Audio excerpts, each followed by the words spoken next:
Hey guys, this is Mike, the Detroit Borg, with a look at the keyboard dock for the Asus ePad Transformer Prime. Now, you've seen me do a review of the Asus Transformer Prime in my previous video, and one of the features that drawed me to the Asus Transformer Prime was this optional keyboard dock, which sells separately for $149. So it's not just a keyboard, it's also a trackpad. It adds additional battery life, so it has an internal battery that adds 6 more hours to the 12 hours of the battery in the Asus Transformer Prime itself. It adds additional I/O ports, including a USB port and a full-size SD card slot, and of course you get a trackpad, so you have full mousing capabilities on your Android tablet. So this is available in 2 colors that match the Asus Transformer Prime. So this is the champagne gold color, which is what I got here, but this is also available in the matching amethyst blue color. So if you have that version of the tablet, you can get a matching one as well. So first thing we want to do is get the plastic off this box so we can take a look around.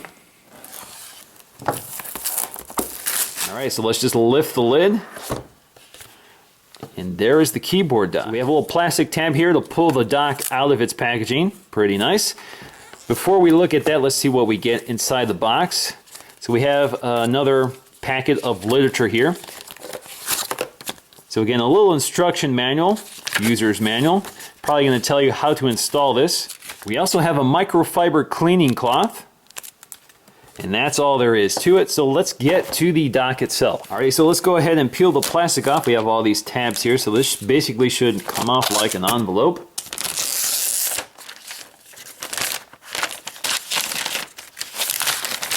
There we go. Now, taking a look around, we have this low-profile chiclet-style keyboard. They're all black buttons. They are not backlit in any way. And well, of course, we have this trackpad, which is clickable. And it's also tap to touch, so just like a laptop you're used to. And we have this metal construction on the top and the back. So this is all metal, has that same sort of grain to it like the Asus Transformer Prime. We have these rubber feet for anti-skid when you're using it on the desktop. We have a USB port here with an insert, so we can take this out. If I had fingernails, that'd be easier. So there we go, that's our USB 2.0 port. On this side, we have our SD card slot with a dummy in it right now. So if we just push it in, it's spring-loaded and pops right out. Let's insert one right now so we can take a look at it once we get the Transformer Prime connected. There you go. So if you want to eject it, just again, spring-loaded. Now on the other side, we have that proprietary Asus 40-pin connector for charging your dock. So this will charge your dock as well as connect to the Asus Transformer Prime itself and charge that and connect it to a computer. On the bottom, you'll also find these screws which hold the back panel in place. But what's interesting here is that they're also pentulobular, just like on the MacBook Air. Toward the back, you'll see the hinge, which is folded right now. So if you just roll this back, it's a little stiff. There you go, gives you plenty of room to angle it, and you can see it actually sort of raises on that hinge. So when you're removing this, this will actually raise it and increase your angle. Now, taking a look at this folding hinge, you can see on either side are these clasps right here that interface with the dock, or with the Transformer Prime. They basically lock it into place, and toward the center is a 40-pin connector, which again connects to the Transformer Prime and allows it to interface and charge it. So again, it is folding, so it rolls back. So when you roll it back, you can see you have a lock here, and we'll take a look at that once we connect the Transformer Prime. There's also a little detail here, which is just decorative, so it's got this textured finish. Now on the bottom of the Transformer Prime are these little cutouts that allow the keyboard dock to lock into place. Now when you first get your Transformer Prime, you will have these inserts in here, which are kind of hard to remove. I actually had to use a razor blade in order to get them out, but if you have fingernails, you should be able to get them out.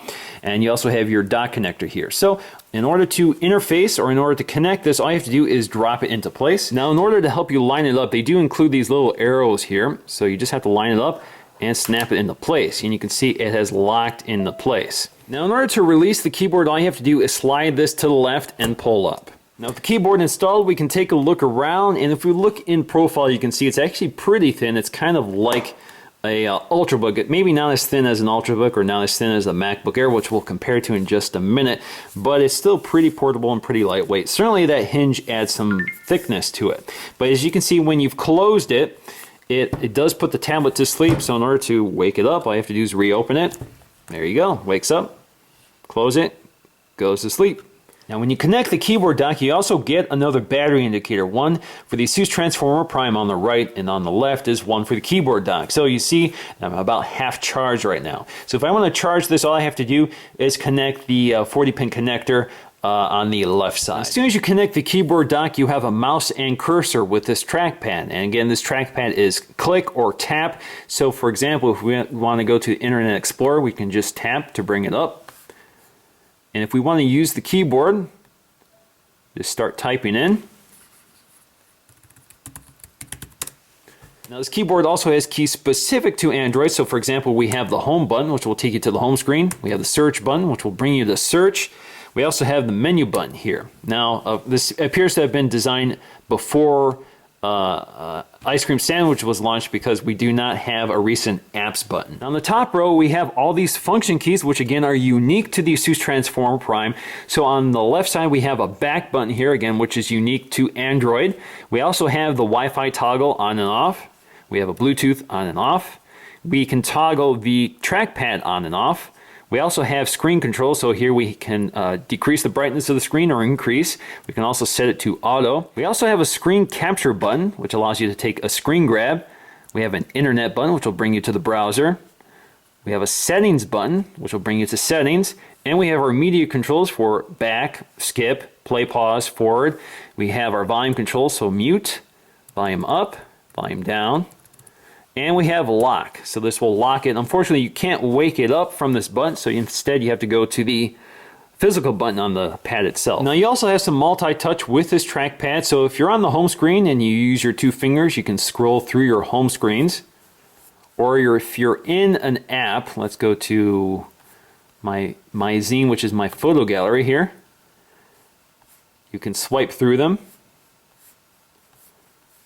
And you can double tap to zoom. And you can also continue using the touchscreen if you want. So if you don't want to use your trackpad, you're still able to use that. Now the next thing I want to do is take a look at that SD card slot, and the system automatically detects when an SD card slot is installed. So you can see in the notification tray that it's detected the SD card slot. So what I've done is gone to my file manager to access it. So you can see my internal storage and my SD card slot, along with all the content under my SD card. So here I have photos, music, and video. So let's go ahead and take a look at photos. These are photos I took of the Asus Transformer Prime. So you can see it populates them, and you can scroll through them on the touchscreen, or you can use the trackpad to swipe through them. So let's see if it's caught up yet. It's still populating the list.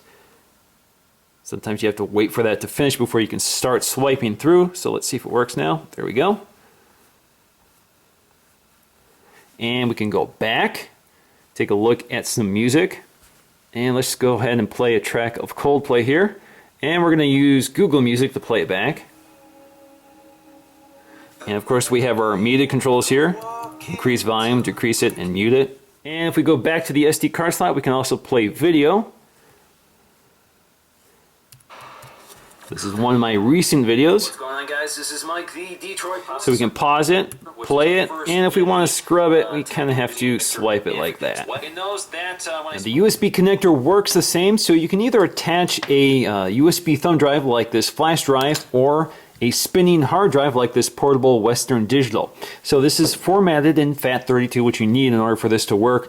Just go to your file manager, and I'm under USB disk 1. We can take a look at my photo album of the Asus Transformer Prime. Just tap on that, brings us right to it. So again, the USB port is powerful enough to power the USB drive. Now, while these are not direct competitors, I think a lot of people who are considering the Asus Transformer Prime might also be considering the MacBook Air. And that's thanks largely to this keyboard. So once you add this keyboard to the Asus Transformer Prime, it sort of resembles the MacBook Air. So we have this full-size chiclet style keyboard, just like the MacBook Air. It's not as wide as the MacBook Air. So in fact, if you put it on top of the MacBook Air, you can see it's not as wide, so it's not as spacious. Although, while using this keyboard, I still think it's very comfortable. It doesn't really feel too tight or cramped. The Asus Transformer Prime is also a little heavier and a little thicker. So the Asus Transformer Prime is 2 pounds 7.5 ounces, while the MacBook Air is 2 pounds 6 ounces. So there's not a big difference there. It is a little thinner, so if we close them, take a look at the thickness. You can see there the Asus Transformer Prime, thanks largely to that hinge, is a little thicker. But you'll notice that the Transformer Prime also has this sort of wedge-shaped design. So again, like the MacBook Air, this provides a more comfortable angle for typing. And another thing about the MacBook Air is the fact that it has no SD card slot unless you get the 13-inch model, while the Asus Transformer Prime gives you 2 when it's combined with the keyboard dock. Another great thing about this Prime is that it also gives you 16 hours of battery life. So with that extended battery on the keyboard dock with the Asus Transformer Prime, that gives you 16 hours, while the MacBook Air only does about 6 hours. So if you want to travel and you want a lightweight laptop, I think the Asus Transformer Prime is certainly something to take a look at. Now the keyboard dock is fairly stable, although the screen obviously is more top heavy than an Ultrabook or the MacBook Air. It's pretty comfortable. It doesn't want to tip over too easily, but you can certainly do so just by tapping the top of the screen. But it's otherwise fairly well balanced, and certainly if you keep it at a more comfortable angle like that, you're not going to have to worry too much about it tipping over. That certainly was my concern when I first heard about the keyboard dock, was that the tablet was going to be too top heavy. But because the tablet itself is pretty lightweight, it does a pretty good job balancing itself out with the keyboard. Now, overall, I'm very impressed with the keyboard dock for the Asus Transformer Prime. It's a very high quality product. It's very smartly designed. It certainly turns the Asus Transformer Prime into more than just another Android tablet. The Asus Transformer Prime is already a superb Android tablet, very lightweight, very powerful, and with Android 4.0, it certainly is the best option out there. Add this keyboard dock for only $149, and you get something that resembles an Ultrabook, certainly not as powerful, but certainly gets the job done for most people. So if you want both a tablet and an Ultra Portable with a keyboard, this is definitely something to take a look at. So you get the best of a touchscreen tablet device and a keyboard, and you have everything in one package. So I think this is something that a lot of people are going to be interested in. I'm certainly a big fan, and I really hope to see a keyboard accessory like this for the iPad 3 when it comes out. So that's going to do it for me, guys. Thanks for watching, and I'll see you again in the next video.